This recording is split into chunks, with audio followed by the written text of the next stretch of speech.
Eamon Khan here for Seconds Out. Pleasure to be in London at the Leonardo Hotel ahead of the British Boxing Border Control Southern Area Council annual gala and award show taking place on the 16th of November in partnership with Seconds Out as the official media partner, where you can look forward to not only watching the award show from your own home but also seeing exclusive interviews from nominees, past winners and features on the upcoming awards and the awards show. And you can also get involved. More information coming through soon on that in the coming days and weeks as we head towards the award show. All proceeds from ticket purchases will go to the British Boxing Border Control Southern Area Benevolent Fund, distributed to former Southern Area licence holders in need. With me today to discuss the next category is British Boxing Border Control Council member, Ben Harmsworth. Ben, next category, as we've discussed previously, Fighter of the Year and Fight of the Year. This time it's Trainer of the Year. What goes into the process of nominating Trainer of the Year? Sure. So Southern Area Trainer of the Year is a trainer who has had a season of note or a successful season. Now, you can gauge a successful season in many ways. That can be training fighters at the very highest level and winning things. It can be bringing fighters right through the levels with developing fighters right from scratch. So it's not just about, although it comes into it, it's not just about winning world titles. It could be winning Southern Area titles, or it could just be developing a fighter or improving a fighter.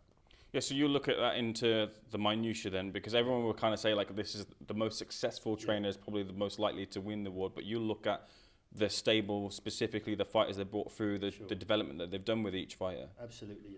I mean, being the most successful trainer in terms of winning titles obviously gives you a very good chance, but that's not all there is to it. A lot of trainers may inherit fighters who are already at a very good level, and that's not to belittle their achievements, but there's a lot goes into training a fighter right from scratch and bringing them through as well. Does that make it one of the most difficult categories? So. Yeah, I think so. Very difficult category. This year we're renaming the award in honour of James Cook, who sadly passed away recently. James Cook MBE, sorry. So James Cook, as we know, was a very, very good boxer, British and European super middleweight champion. Went on to have a great career as a trainer, trained many good fighters right up to the end, and did an awful lot. He won his MBE for services to youth in the area he comes from, Hackney, or the area he lives, Hackney, where he ran the Pedro Youth Club and amateur boxing club for many years. So we can't think of anyone more deserving to have this award named after them, and we're very proud to do that. I was speaking to Duke McKenzie at MBE, who was present at his funeral, and he said it was the most attended funeral he'd ever seen before. There was lines coming out of the procession to get in him for people to pay their respects. So felt like they shut the East End of London down that day. Yeah. I'm sure James was very proud looking down on that. But Trainer of the Year, coming back to that, Don Charles won it last year. Why did Don Charles receive the award? Don Charles, he had a very significant achievement last year, but prior to that he'd been maybe not undervalued, it's the wrong word, but he hadn't perhaps got the credit for his career, long and distinguished career in coaching boxers. Great servant to the Southern Area, but he trained the heavyweight champion of the world last year, and doesn't get much better than that, does it really?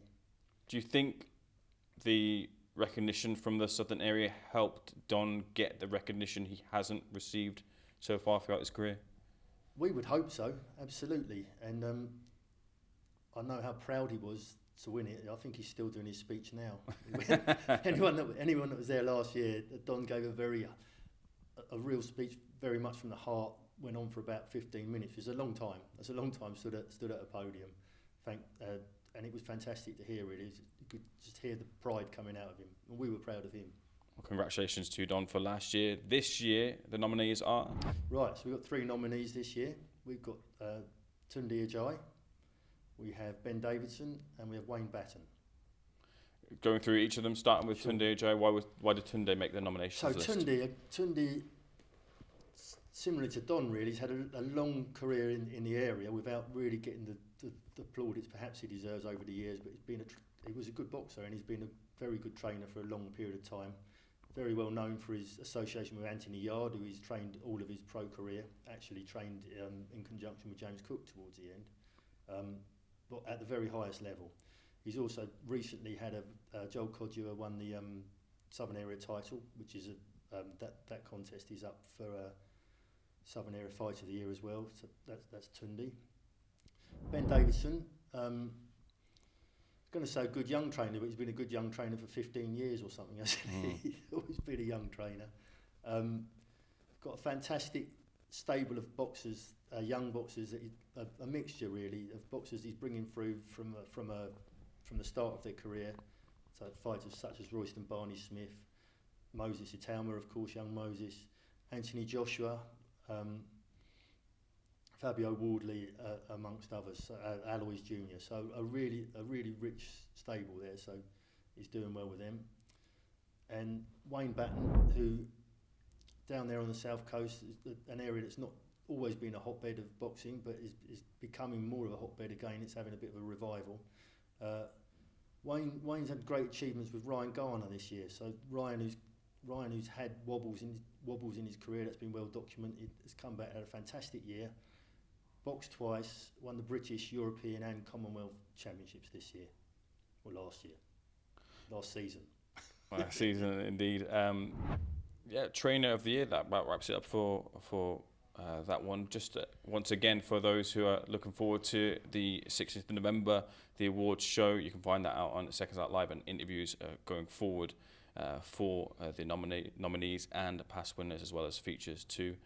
Ben, thank you once again. Looking forward to the next one. Thank you, Eamon.